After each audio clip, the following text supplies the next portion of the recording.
Woohoo! Welcome back. Today we're going to be talking about the mean value theorem. And I'm going to say this is one of the smallest sections, and the sections that for a first-time calculus student, it will seem like a lot of maybe blah, blah, blah. But there's a whole bunch of work that mathematicians have done using these theorems to solve problems, and they're really clever, and you just sit back and go, wow, that was a really creative solution. And so hopefully I can convince you that this stuff is really cool, even though it's admittedly kind of a thin section. We're setting up for the next section where we're going to start graphing using derivatives, and that will just take over, and that becomes kind of the whole raison d'etre for derivatives for right now. But this is some really cool stuff. So I'm going to do my best to try to explain why it's so cool, and let's see what we can do together. Woohoo!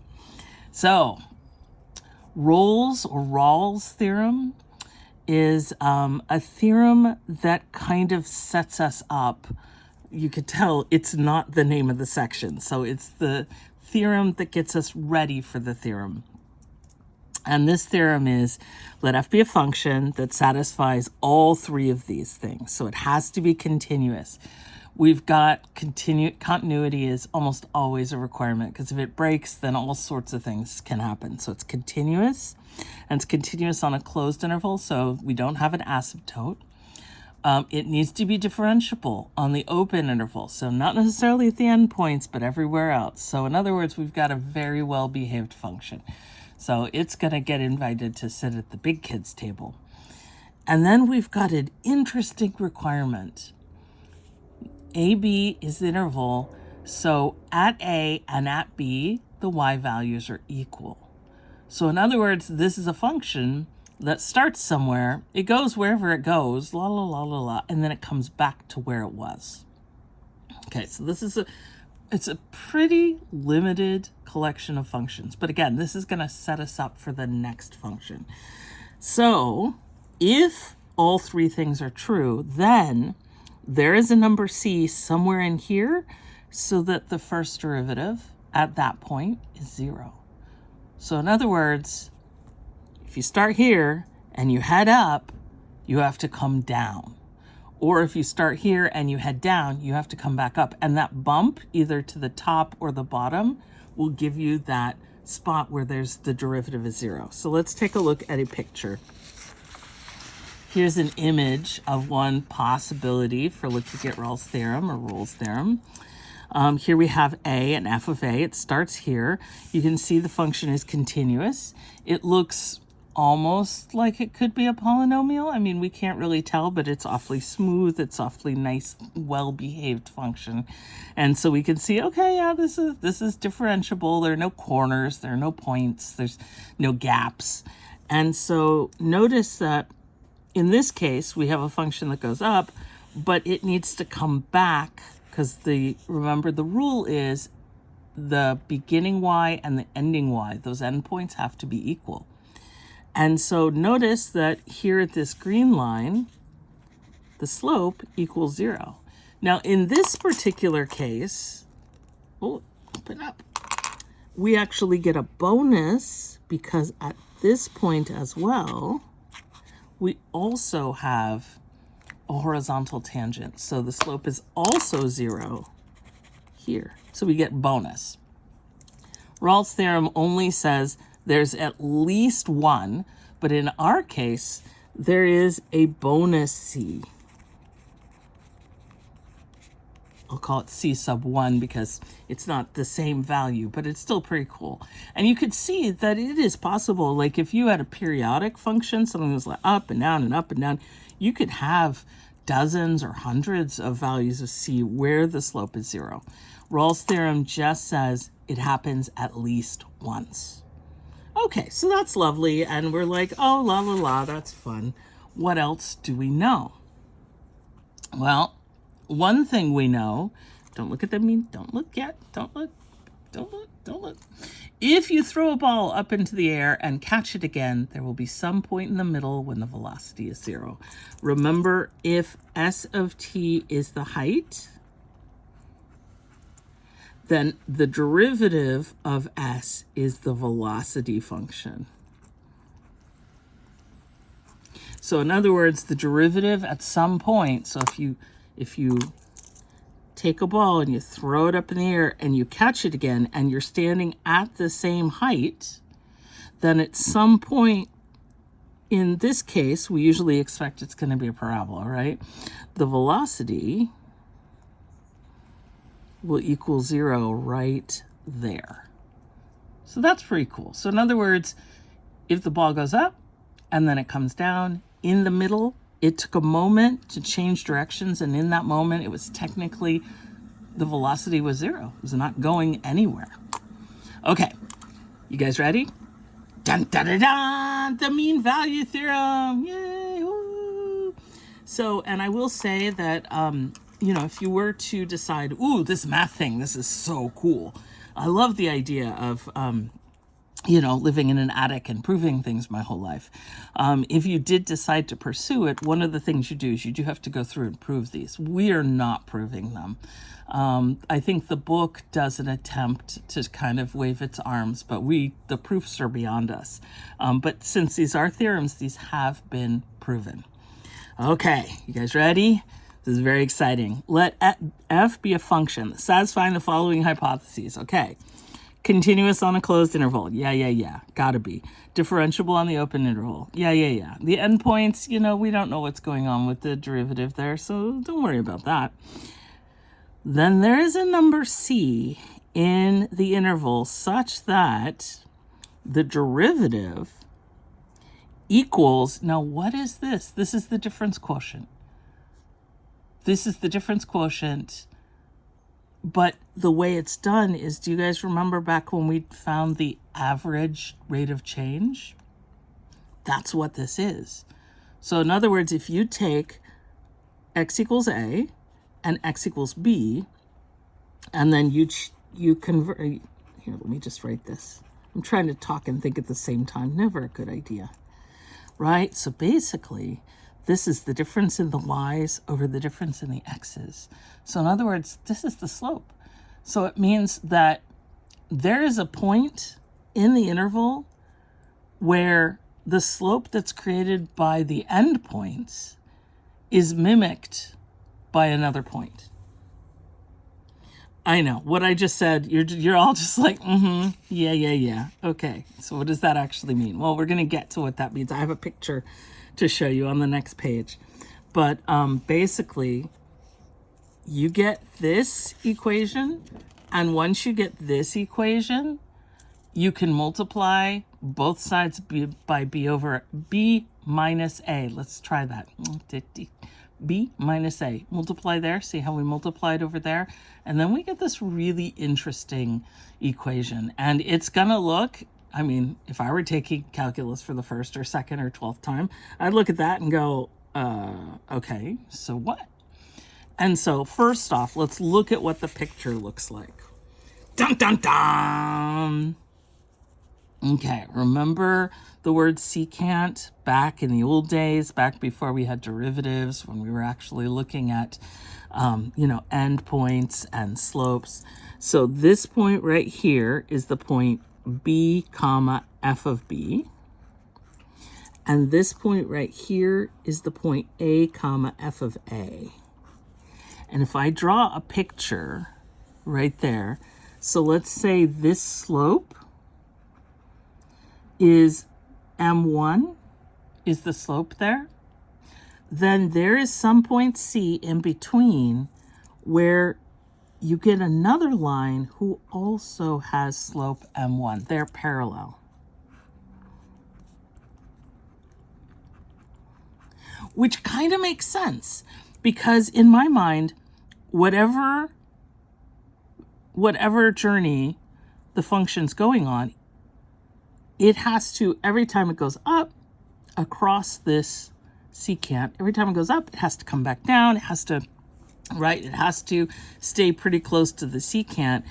And so it makes sense to me that at some point it would reflect this journey in between. Now, in the case of a line, this happens all the time, right? If it were just a function that's a line, the whole thing has that slope. So this gets far more interesting when you're talking about functions that are something beyond just a line. And then also keep in mind that when you're talking about something like a periodic function, this could happen, C could happen a million times in, well, maybe not a million, it depends on how big your interval is, but a bunch of times. It could happen a bunch of times. Okay, you guys ready? Because a lot of people I know, you're saying, well, but what are we going to do with this? It's interesting, but what are we going to do? Dun, dun, dun. This is a really interesting problem. I think this is really cool. Suppose that f of 0 is -3, and the derivative is less than or equal to 5 for all values of x. How large can f of 2 possibly be? So basically, and I think I can appeal to your sense of the way the world is. If we start at -3 and the derivative has to stay below 5, so the slope, it can't be like a billion. The slope is going to be 5, so it can only increase 5. So here we've got f of 0.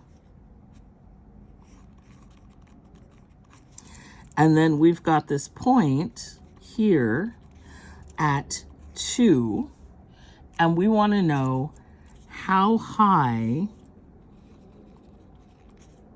can that point get.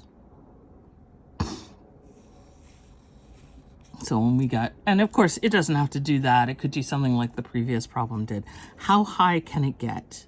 And the answer is, if the slope stays below 5, then that means that it can't get that big, right? If we go across this way, and this is 2, if the slope is less than or equal to 5, that means when we go over 2, we go up, and this is not to scale because I ran out of room. If we move over 2, how high can we go up? And I would say, in my mind, if we go over 2, we can go up 10 because the slope is equal to 5, right? So that means that every time x goes over 1, you can at most go up 5. What do you guys think? It kind of makes sense to me. Now, do I have a graph that describes this exactly? Well, no, because the slope, the derivative has to stay less than or equal to 5. And I think there may be some points in here where I actually have, like right here, I'm a little worried that might be bigger than 5. But you get the idea. Basically, if we move over 2, we can't move higher than 10 because the derivative, which is the slope, is never going to be greater than or equal to 5. Or it could be equal to 5, but it can't be greater than. Okay, but that was me appealing to your sense of graphing. Right, everyone has a graphing section of your brain. I just made that up. But let's go to the algebra section of this. Let's see if we can actually prove this. Now, there's something called dun, dun, dun, dun, the mean value. Let me see if I can spell this. Theorem. Woohoo! And that says that, let's see, which version do I want to use? I want to use the version that said, originally it says f prime of c equals f of b minus f of a all over b minus a. So I want to start there. But then I'm going to multiply both sides by b minus a. So then I get b minus a times f prime of c is equal to f of b minus f of a. So far, so good. I'm going to switch directions.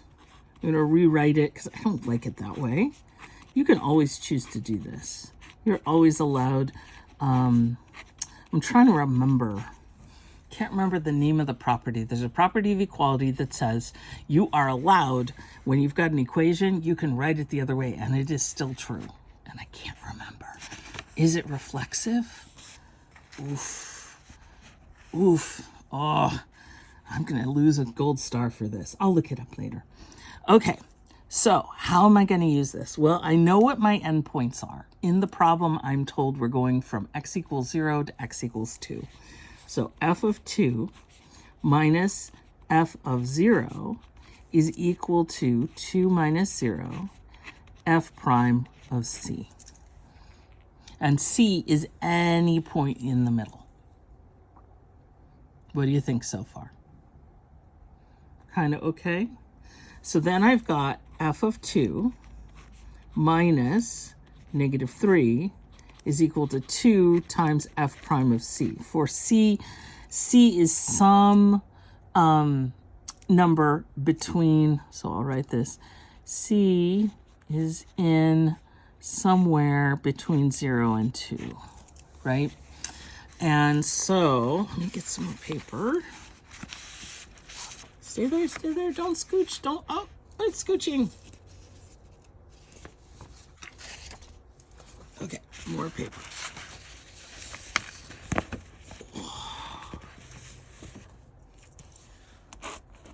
Your scientists were too concerned with whether or not they could set this up like this, not whether or not they should. Okay. I got something that looks like this. What do you guys think? So in other words, f of 2 plus 3 could be twice as big as some value of the first derivative. And I imagine you're all looking at me like, okay, where do we go from there? Well, I want to remind you that we were also given that we know that f prime of x is less than or equal to 5, right? That was in the original. So what are we going to do with that? That's a very good question. That means f of 2 plus 3, which is equal to 2 times f prime of c, is less than or equal to 2 times 5. So we're going to take this guy right there and replace it with 5. So in other words, f of 2 plus 3 is less than or equal to 2 times 5. So f of 2 plus 3 is less than or equal to 10. Subtract 3 from both sides. So f of 2 is less than or equal to 7. What do you guys think? Okay, let's go back to the initial drawing I showed you. So in the initial drawing, I said if this is 2, then this should be no more than 10. Now this started out at y equals negative 3, so this point would be 2, 7. Right? If we go up 10 from negative 3, we get to 7. That's exactly what this says right here. F of 2 is less than or equal to 7. Woohoo! So now I hear you saying, okay, but when we get to, oh no, my paper ran away. When we get to, don't notice me, I'm not walking over here to get my paper and worrying that the bunny's gonna eat it. Okay, I'm back. So I hear you saying, how the heck are we, your poor calculus students, supposed to figure this out? Well, this is one of those cases where my best advice to you is if you get a problem in a section, you can think it out. This is me thinking it out, but I knew where we were going. So I don't know that you would necessarily come up with the thinking it out part, but you know it's in the mean value theorem. So then you write down the mean value theorem. And then once you get the mean value theorem, you start plugging in numbers. And remember to look in here and say, okay, well, I have this and I have this, right? So I knew to plug The f of 0 equals -3. Got plugged in right there. And I know that my interval was from 0 to 2, so I plug that in there. And so this is one of those cases where the best way to solve this is just to start with whatever the theorem is and plug stuff in until something falls out, is my best recommendation. Okay, woohoo. You want to do another one? Yeah, no, I'm pretending this is democracy, but the answer, of course, is yes. So, let's do a slightly different kind of problem. So here's another theorem. I don't have a name for it. If f prime of x is 0 for all x, then f is constant. So in other words, if the derivative never goes to like 1 or 12 and it never goes down to -3 or -15, it always stays at 0. What does that mean? How much change is there? F prime of x equals the change, right? It's really the slope, but the slope is the change. And if the change is 0, that means it's a constant. Constant means literally there's no change. Variable means there's change. Okay, that is not what the book is looking for. That is no. So again, what are we going to do? Well, we're going to start with the mean value theorem. And in fact, I'm going to look and I'm going to come up with 2 letters. Let's pick 2 values. And I'm going to call them, no, I'm not going to call them that. What letters am I going to pick? I'm going to pick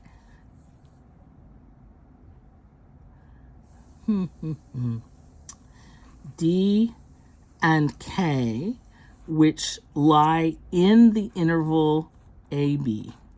Okay, because that's the interval we're given. So I'm picking any 2 points. The mean value theorem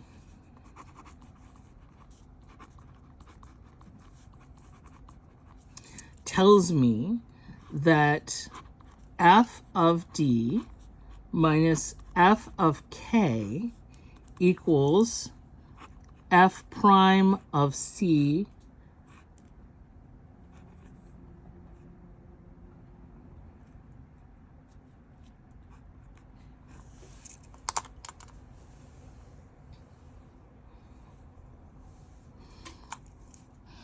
Does that make sense? The mean value theorem says that if I pick any 2 values, so what am I doing? I'm taking an interval and I'm artificially shrinking it down to the interval between 2 values on that interval. So I'm looking at a smaller interval, but I'm not specifying which one. I'm just saying, let's pick one. And I'm going to take the difference between the function. And we know that this is going to be equal to the derivative of some point C is in this interval from D to K. But I know that all the derivatives are 0. So that means that f of D minus f of K equals 0 times D minus K. And then that means, well, 0 times any number is going to be 0. So f of D minus f of K equals 0. Oop. So f of D must equal f of K. For which values in the interval? Any values you choose. So that means that this is true for the whole thing. Now, would it be true for A and B? And the answer is yes. Yes, even though we're choosing 2 from A and B, we know from the mean value theorem, if we just did A and B, f prime of C, A minus B, or B minus A, we'd get the same result. So this is going to work. So in other words, f of x doesn't change. So f of x is constant. What do you guys think? Kind of, sort of? It's a little wobbly, especially if you haven't done a lot of theory. This is a little wobbly, but you guys did it. You guys are awesome.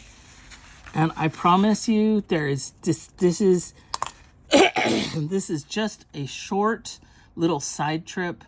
The next section, we're going to go over graphing, and that's like the big, this is the Grand Canyon. This was just a cute little bear that's off the side of the road, and we stopped to take pictures. So, I mean, yes, it could it actually, do a lot of damage? Absolutely. But we're not going to go too close. We're just going to take pictures. We're going to admire it, call it a good bear, and then we'll get back in the car and let's go to the Grand Canyon. Okay, so I had a wonderful, beautiful friend in grad school who was from New Zealand, and he taught me to call these corollaries. And I love that. But well, I don't know if everyone else, but many other people would call it a corollary. But I'm always going to see it as corollary. And this is a really interesting one. If you have two functions whose derivatives are the same for all x, so exactly the same derivatives, then they differ only by a constant. So in other words, f of x equals g of x plus c, where c is constant. We're just sticking this in like it's no big deal. Like, oh, by the way, here's a little freebie, just past the bear on the side of the road, there's a cute bird, so we took a picture of it. This becomes massive when we start taking derivatives the other way, when we go backwards derivatization. I'm making up words now. So we're just going to put this here as if it's no big deal. And it's going to turn out to be like the most rare bird you've ever seen. And you win lots and lots of awards for your photography and become, massively famous and wealthy. And then you could study math for the rest of your life without having to worry about paying the bills. So, I mean, what I'm saying is this corollary is really important, but it just gets stuck on the end of this chapter like it's like some weird little rock or something. So don't sleep on this. We're going to come back to it. Be gentle with yourself in this section. It is very theoretical, so it's a little bit different than what you're used to doing. But definitely ask lots of questions and look forward to the next one. So get your energy bars, get your fruity drinks ready, because hydrate. The next couple of videos, we're going to be talking about graphing. It's going to be Graphorama, Graphopalooza. And until then, be gentle with yourself and get outside. I know this has been half an hour, so it's not nothing. Get out, see a little blue sky if you can find it, or enjoy the rain or the snow or whatever you've got. Remember not to pet the bears. And woohoo and math on.